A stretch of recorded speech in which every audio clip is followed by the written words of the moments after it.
So we have a pumpkin fruit that we are going to fertilize today. So let's look for some male flowers. This is a female flower, as you can see, because it has the fruit. So we're going to look for some male flowers, and then we're going to begin the so we have acquired, we have one here. There's a snail at the man. Ew.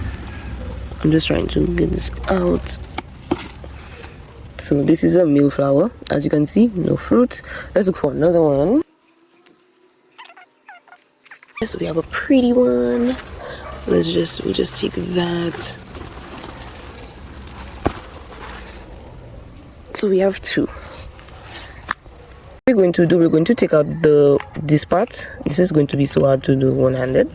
So we're going to take out this part, right? And then we're going to use this part to pollinate the fruit. So BRB.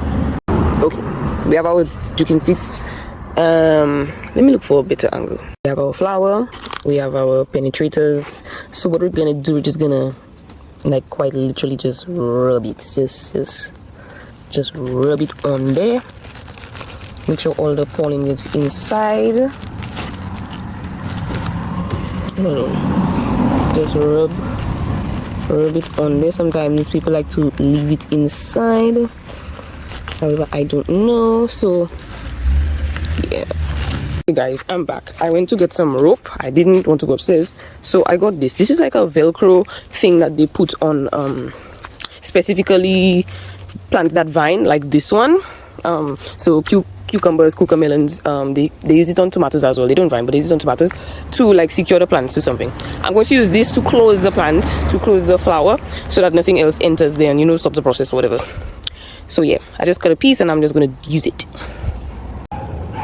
Anyway, so I'm just going to do this, close the flower. I'm sorry I'm talking like this, I'm using my chin to film.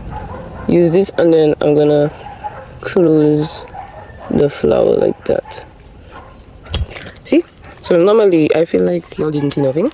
So normally they would use zip ties. I feel like I want to put it tighter in a second. Normally people use zip ties, but I use what I have. I don't have zip ties and I'm not going to go look for it because my house is in a mess. So I close the flower and we should be seeing some stuff happening in the next couple of days. Yeah guys, so this is how you pollinate a pumpkin.